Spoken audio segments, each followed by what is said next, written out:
Assalamualaikum warahmatullahi wabarakatuh. Apa kabar anak-anak ibu? Sehat kan? Alhamdulillah. Semoga kita semua selalu diberi perlindungan oleh Allah Subhanahu wa taala dan kesehatan yang prima. Nah, anak-anak ibu, pada semester 2 ini kita belum bisa belajar tatap muka. Kenapa? Anak-anak ibu pasti tahu, karena virus corona belum menghilang.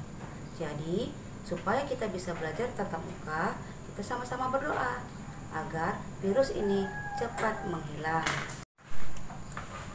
Agar pembelajaran kita dapat anak-anak dipahami dengan mudah, kita berdoa dulu. Ayo tadahkan tangannya. Bismillahirrahmanirrahim. Raditu billahi rabbah wa bil islami dina wa bi Muhammadin nabiyya wa rasulah. Rabbi zidni ilma warzuqni fahma wa amalan sholiha. Amin. Pendidikan Agama Islam dan Budi Pekerti kelas 3. Pelajaran 7 dengan tema Hati Tentram dengan Berperilaku Baik dan subtema Ikhlas. Sebelum kita mulai pelajarannya, silakan anak-anak ibu mengamati gambar yang ibu tampilkan. Pada gambar pertama ini, apa yang anak-anak ibu lihat? Ya, ada seorang anak yang sedang sholat. Anak-anak ibu tentu tahu apa tujuan kita melaksanakan sholat. Tujuannya adalah untuk beribadah kepada Allah. Jadi, kita melaksanakan sholat karena apa? Karena mengharapkan ridho dari Allah. Dan kita harus ikhlas mengerjakannya.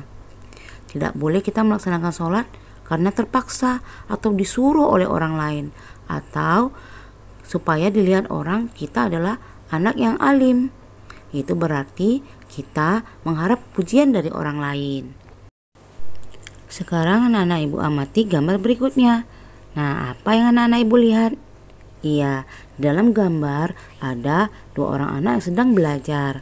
Tentunya anak-anak ibu tahu, belajar itu tujuannya supaya apa? Supaya kita mendapatkan ilmu. Nah, kita belajar pun harus ikhlas. Ketika kita belajar dengan ikhlas, maka kita akan gampang atau mudah untuk menyerap apa yang kita pelajari. Tapi kalau kita belajar dengan cara terpaksa, kita akan susah untuk mendapatkan ilmu. Sekarang anak-anak ibu perhatikan gambar berikutnya. Nah, di situ terlihat ada seorang anak yang bersedekah kepada seorang fakir miskin. Nah, ketika kita bersedekah memberikan sesuatu yang ada pada kita, maka kita memberikannya harus dengan ikhlas, tidak mengharapkan pamrih apapun. Nah, sekarang gambar berikutnya, apa yang anak-anak ibu lihat? Ya, seorang yang bekerja, bertani, bercocok tanam. Nah, dalam hal bekerja, kita pun harus ikhlas. Ikhlas untuk mengharapkan ridho dari Allah. Kita tidak boleh bekerja dengan secara terpaksa, karena akan berdampak tidak baik. Apapun yang kita lakukan dimulai dengan niat. Niat yang baik menjadi awal perbuatan baik. Niat yang ikhlas akan mengantarkan perbuatan yang ikhlas pula. Allah Subhanahu wa taala tidak memandang kepada rupa dan harta kita. Allah Subhanahu wa taala melihat hati dan amal kita. Jadi, apa sih sebenarnya arti ikhlas itu? Ikhlas artinya mengerjakan suatu kebaikan dengan niat hanya kepada Allah Subhanahu wa taala untuk memperoleh ridhonya. Ikhlas menjadi syarat diterimanya amal kita. Lalu apa saja contoh perbuatan ikhlas? Contohnya yang pertama, melakukan kebaikan tanpa ada paksaan apapun. Yang kedua, beribadah tidak karena ingin dipuji oleh orang lain. Dan yang ketiga, menolong tanpa mengharapkan imbalan atau pamrih. Yang keempat, menuntut ilmu dengan niat karena Allah Subhanahu wa taala.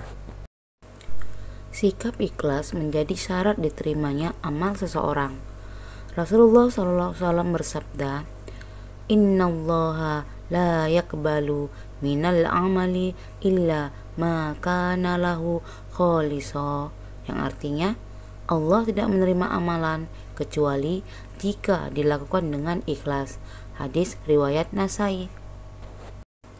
Jadi, amalan atau perbuatan apapun yang kita lakukan harus dilakukan dengan hati yang ikhlas. Nah, tugas anak-anak ibu adalah jawablah pertanyaan berikut. 1. Bagaimana sikap kamu jika ada pengemis yang meminta sedekah padamu? 2. Ketika kamu sedang asik bermain, terdengar suara azan berkumandang. Kemudian, apa yang kamu lakukan? Nah, anak-anak ibu, pembelajaran hari ini ibu cukupkan sampai di sini. Ibu akhiri, wabillahi taufiq wal hidayah. Wassalamualaikum warahmatullahi wabarakatuh.